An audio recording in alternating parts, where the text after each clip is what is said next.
Hello students, I am Sister Mary here. Welcome to 9th Maths NCERT Chapter 1 Number Systems. Today we will study from exercise 1.3 question 6.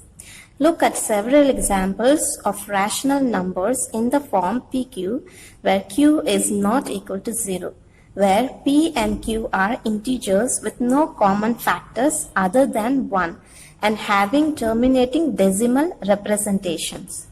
Can you guess what property Q must satisfy? It's very easy. What they are asking us is to take some examples of rational numbers. You have already studied the rational numbers where Q and R, P and Q are integers and Q should not be equal to 0.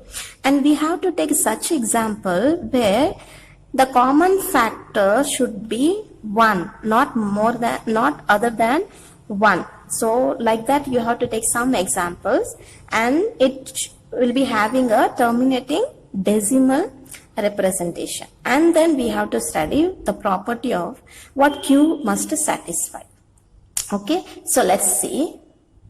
For example, let's take 1 upon 2. The common factor is here 1. Only with 1 you can divide this. Therefore, it is applicable for this. So 1 upon 2 we take. So what will be our decimal expansion if you are dividing 1, you divide by 2. So we'll get 0 point, then we'll add 1 0, then 5 2s are 10. Okay, so this is terminating. So we got 0.5. So it's a terminating.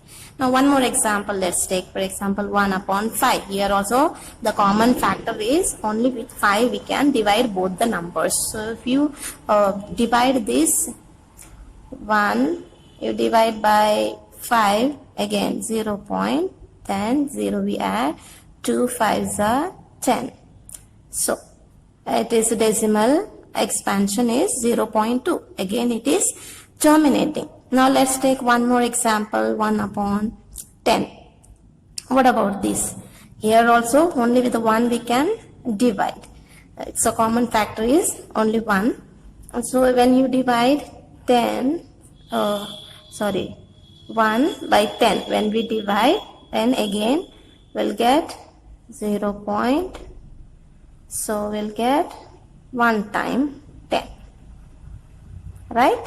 So we got 0.1. Again it is terminating. So factors other than 1 and having a terminated representation, we got all these 3 are terminating. Now let's take one example in order to study the property of the Q, what Q must satisfy.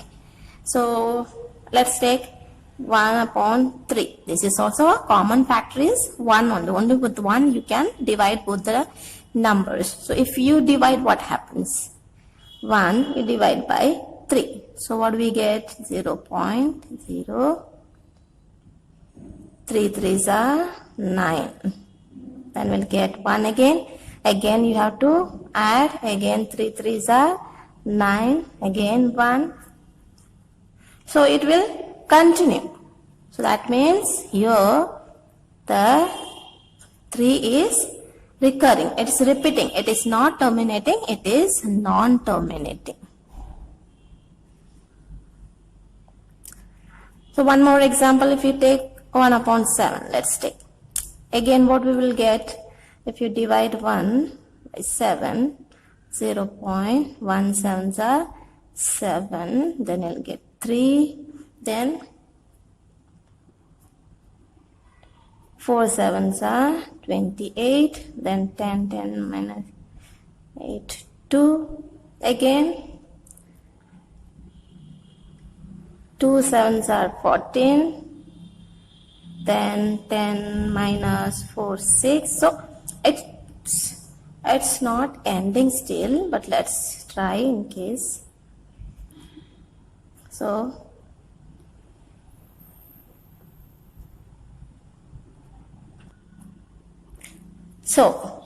when we divide, again we have ended up with a remainder 1. And 1 means again we add 0, and if you continue, we are back to the same. Again the whole procedure will begin. That means the whole thing is being repeated. So we are getting here 1, 4, 2, 8, 5, 7. It's recurring, which means this is also non-terminating. So what do you understand by this? So the Q, what the Q must satisfy. Just look at this example, children. We come to know when Q is having the factors of either 2 or 5. Here it's a 2, here you have a 5, here also is a factor of a 2, this also is a factor of 5. The table which 2, the table 2 tens are there, table 5 also tens are. So this is the factors of 2 and 5. Whereas 3 and 7, they are not factors of 2 and 5. Therefore, by this what we learn that Q must satisfy the factors of 2 or 5 or 2 into 5, whatever may be. So these are the facts. So Q should satisfy 2 or 5, the prime factors. Other than 2 or 5, if you take any other number in Q, it will be non-terminating. I hope, children, you have understood this concept. Thank you and God bless you.